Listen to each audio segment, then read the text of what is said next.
শুভেন্দুর গড়ে এসে র্যালি করলেন তৃণমূলের যুবনেত্রী সায়নী ঘোষ। রবিবার পূর্ব মেদিনীপুর জেলার এগরা বিধানসভা কেন্দ্রে তৃণমূল প্রার্থী তরুণ মাইতির সমর্থনে র্যালি ও নির্বাচনী সভায় অংশ নেন তিনি। এগরার নেগুয়া এলাকায় সায়নী ঘোষের র্যালি হয়। এখানেই জমায়েত হন তৃণমূল কর্মী সমর্থকরা। এরপরেই তার একটি নির্বাচনী সভা হয়। এই নির্বাচনী সভায় তৃণমূল প্রার্থী তরুণ মাইতির সমর্থনে বক্তব্য রাখতে গিয়ে সাংসদ তথা তৃণমূল কংগ্রেসের যুব সভানেত্রী বিজেপিকে কটাক্ষ করে বলেন, বিজেপি মানেই বাংলা জ্বালাও পার্টি। তো আপনি আমাকে বেকার ডাকলেন, আপনি তো জিতে গেছেন এখানে। হ্যাঁ কি আমি তো কাউকে দেখতে পাচ্ছি না তরুণদা ছাড়া এখানে।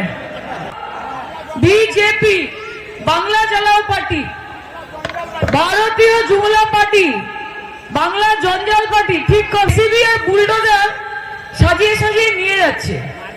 তা আমি মনে মনে ভাবলাম যে এরা এখনো ক্ষমতায় আসেনি, তাতেই জেসিবি আর বুলডোজার চলে এসছে। এরা ক্ষমতায় এলে কি পশ্চিমবঙ্গের মানুষের বাড়ির ওপর দিয়ে, তাদের জীবনের ওপর দিয়ে বুলডোজার চলবে, এরকমই পরিকল্পনা নাকি? কোন দিল্লির বাবুদের স্যুট বুট উঠবে না। 10 লাখ টাকার স্যুট পরে 1.5 লাখ টাকার বুক পকেটে পেন থাকে, 80,000 টাকার ব্যাঙের ছাতা দিয়ে সকালে জলযোগ করে, ব্রেকফাস্ট করে।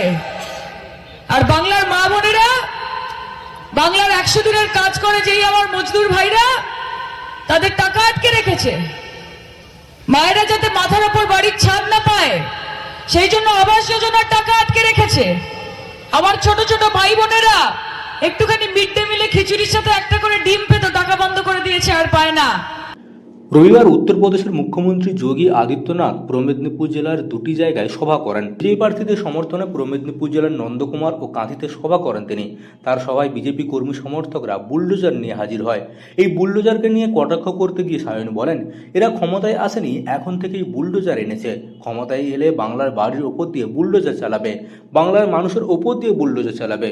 নাম না করে দিল্লির বিজেপি নেতাদের কটাক্ষ করেন তিনি। বলেন, কোনো দিল্লির বাবু 10 লাখ টাকার স্যুট পরেন, পকেটে 1.5 লাখ টাকার পেন, আর সকালে 80,000 টাকার ব্যাঙের ছাতা দিয়ে ব্রেকফাস্ট করেন, কিন্তু বাংলার 100 দিনের কাজের টাকা আটকে রেখেছে। বাংলার আবাস যোজনার টাকা ছাড়ে না, মিড ডে মিলের টাকা ছাড়ে না ওরা। বিজেপি প্রতিশ্রুতি দিয়েছে ক্ষমতায় এলে অন্নপূর্ণা ভাণ্ডারে প্রতি মাসে 3,000 টাকা করে দেবে। সায়নী ঘোষ বিজেপির এই প্রতিশ্রুতিকে কটাক্ষ করে বলে, বিজেপি সরকার 100 দিনের কাজ বন্ধ করেছে, এখন ভোটের সময় এসে বলছে অন্নপূর্ণা ভাণ্ডার দেবে। ওদের বিশ্বাস করবেন না, কারণ ওরা ভোটের সময়ই আসে, সারা বছর দেখা মেলে না। আগে 1,500 টাকা অগ্রিম দিক।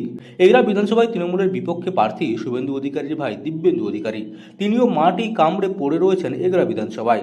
আর তরুণ মাইতি এগরা বিধানসভার 5 বছরের বিধায়ক ছিলেন, আবার তৃণমূলের জেলা সভাপতিও ছিলেন। কার্যত লড়াই যে হাড্ডাহাড্ডি তা বলাই চলে। এখন এই লড়াইয়ের ময়দানে কে জয়ী হয় তা শুধু সময়ের অপেক্ষা। পূর্ব মেদিনীপুরের এগরা থেকে মদন মাইতির রিপোর্ট, লোকালিটির বাংলা।